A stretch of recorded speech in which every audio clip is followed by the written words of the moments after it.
When it comes to Godzilla and his 2019 state versus his 2021 state, it's mainly a question of, do you think Godzilla in 2021 was tired or not? The answer to this completely defines who wins. If you think he is weakened, then you can go on to say that G19 wins.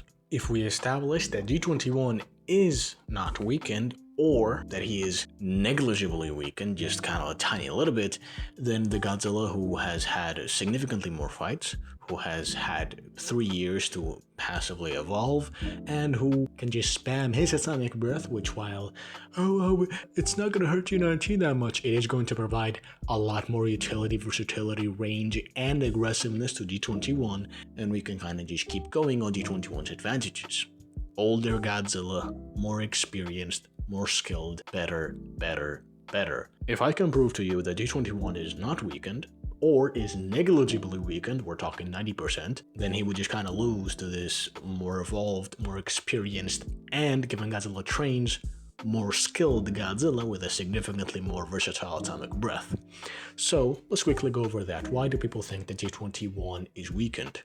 Mainly because of a few things. Bias. Either statements in the novelization, which are, for example, Mark, this guy saying that Godzilla was hibernating and hibernation weakens Titan, and thus Godzilla did not even recover from the minion, he just got weaker. First of all, Mark doesn't know what Godzilla was doing. Nobody knew anything about Godzilla. That was just him kind of panicking internally because Godzilla had just blown up in Sokola. The minion Godzilla was starving. Beyond starving. He was constantly mentally telling himself, I'm not gonna be able to go on much further, I need to find somewhere to eat. So if he had only gotten weaker, then Godzilla wouldn't even be able to fucking walk. Which, mind you, I've actually talked to people years ago, but I have talked to people who genuinely thought G21 is weaker than the minion Godzilla. But the more reasonable people will say that Godzilla got half the sleep he needed and thus was at 50% strength.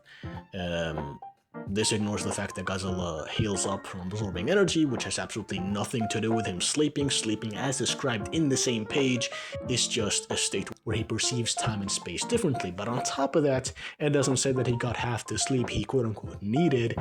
It says that he's in half sleep. This grammatically and rhetorically is talking about a certain state of sleep where he is half asleep, unable to perceive time and space as he usually would when awakened, but not quite gone, not quite unconscious, which is why he can perceive Mechagodzilla spawning. So not only does the novelization never say Godzilla was weakened and never imply it, it just kind of goes against it by the fact that Godzilla literally has unprecedented radiation readings, which would include supercharged. So if anything, in the novelization continuity, the supercharged Godzilla from the novels is kind of just inferior to G21 from the novels. Now obviously, if we put in stuff from the films, he would not be. But for all the people who really love to use the novels, the novel never says G21 is weakened, the novel never says Kong is weakened, the novel never says anything except G21 has unprecedented radiation readings. And what else is there to say that G21 is weakened compared to his younger self? A statement by Greg Keyes, which, the author of the novel never says any of that, but whatever.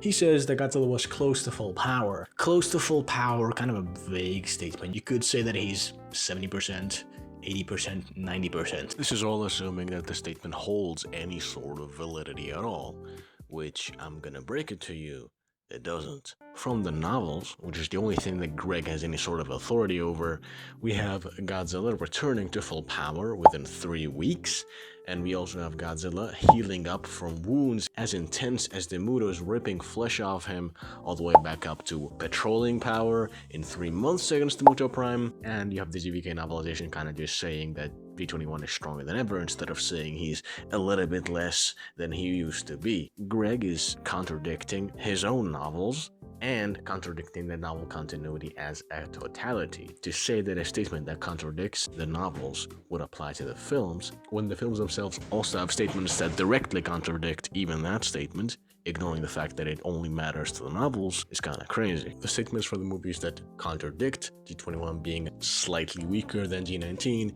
is the fact that he is stated to have a faster, more intense beam, and the fact that Godzilla evolves. And specifically in the movies, the supercharge was an evolution. Godzilla kept some of that energy by the fact that he could fucking exist after the burning mode, when before that he just could not function at all without the nuke's energy. He also kept a little bit of Mothra's energy, enough to have those abilities that he did gain from her, which the only way that Godzilla can gain abilities is via evolution, and the only way that that is happening is via energy absorption, as well as being fused with another Titan's DNA, though the latter is just in the novels. What all of this yapping means is that A. Greg Key's statement is not valid in any way, shape, or form. It contradicts the novels, and it is not at all consistent with what the films portray. What the films portray is a much faster, much more agile, much more breath-spamming Godzilla, with statements directly stating that he has a more potent breath, and that would affect the rest of his physicality, especially in GVK, where we have the greatest feat in the monsterverse,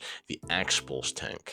On top of all of this, there's also the fact that evolution is something that just happened to Godzilla, and evolution is something that is permanent to Godzilla and a vital part of his life cycle. He evolves, and with that he continues to live. He resets himself to youth, and the supercharge was an evolution, and Godzilla did not lose all of that energy, and it is extremely evident that he has evolved, that he has changed, and that he has gained the ability to spam his sonic breath and use it with differing levels of charge up, something that before that he could not really do. At least with nowhere near the volume that G21 can achieve, and definitively nowhere near the control that G21 has. Overall, as a verdict, and going back to the question of whether G21 is weakened or not, nothing within the source materials says that G21 is weakened, and even secondary and tertiary sources overwhelmingly say that he is actually just stronger than before, and the only thing that says that he is weakened